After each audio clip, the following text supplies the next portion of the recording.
Welcome back to Meg's Mysteries. So glad you can join us again. This is Double Take. Jack the Ripper, a never-solved murder mystery. How did he do it? How did he escape capture? Who was he?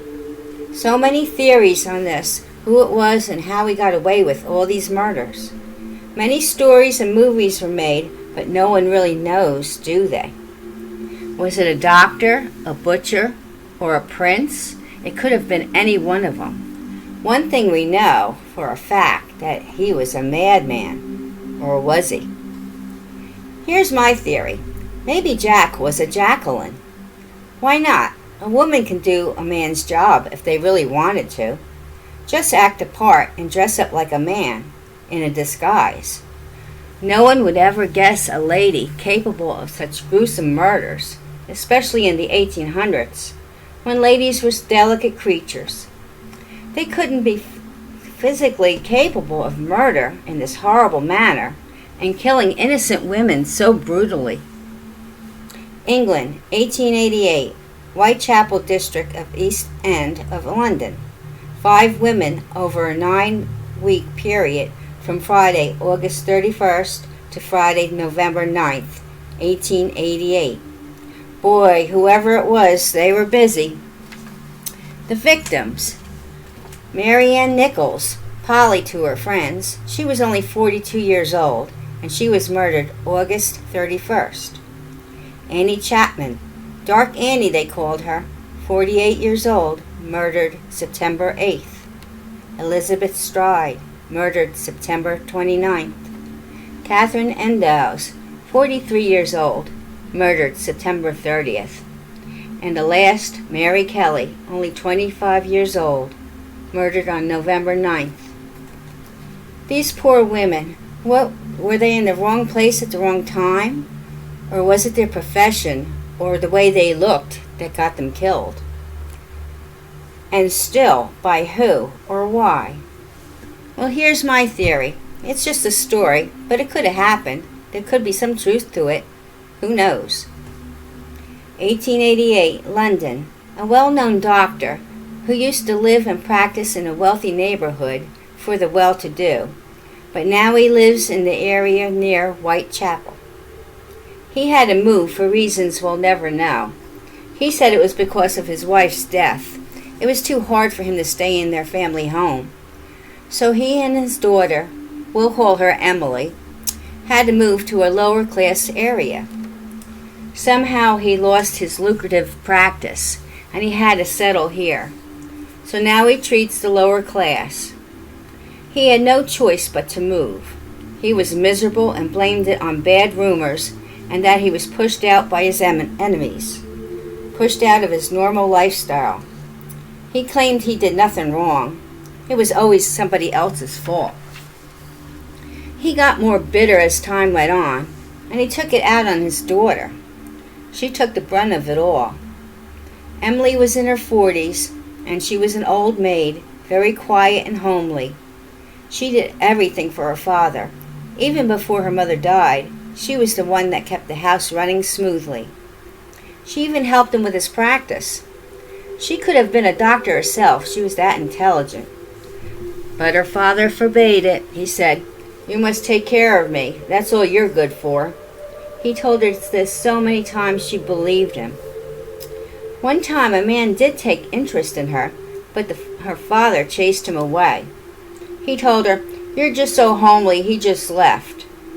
But she knew the truth. After her mother died and they moved, it became unbearable, but she never complained.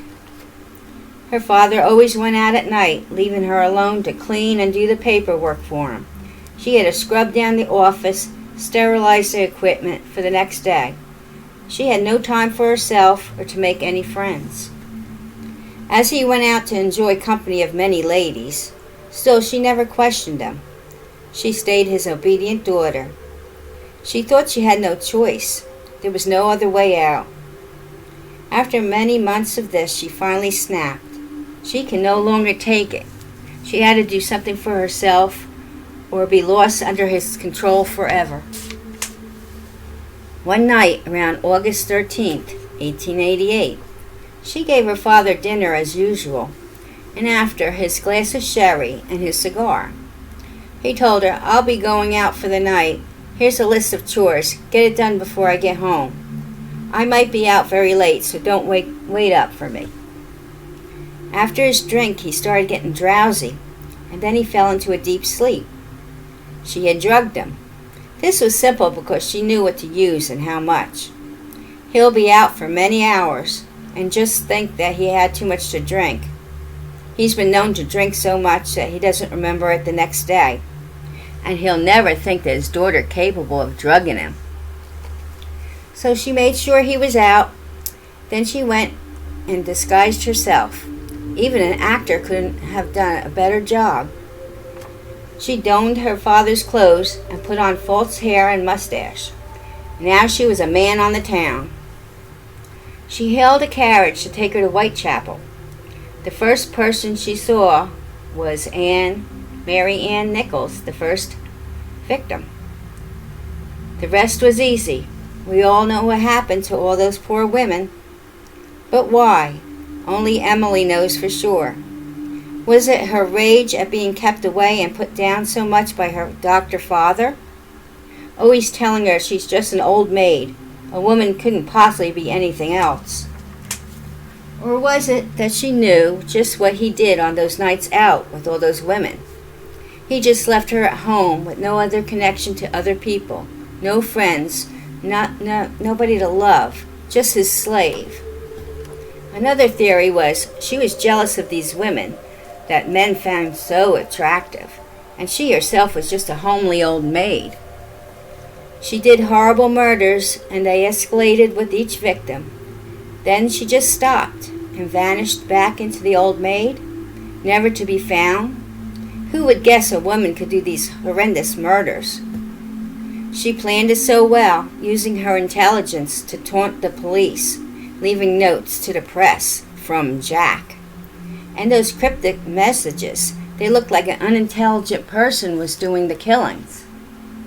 Maybe she wanted to be caught. Or did she stop at the fifth victim? Or there are many others that were not reported or found. Or she could have just lived out her life as an old maid. Or maybe she found someone to love her and had a family. We'll never know, will we? Did these poor women, these poor victims, do a double take and see through her real identity before she murdered them? See her through her disguise and think, Why are you killing me? What are your thoughts? This is just my theory. So when you look at someone who passes by, do you do a double take and really look at them? It could just be a killer in disguise, so beware.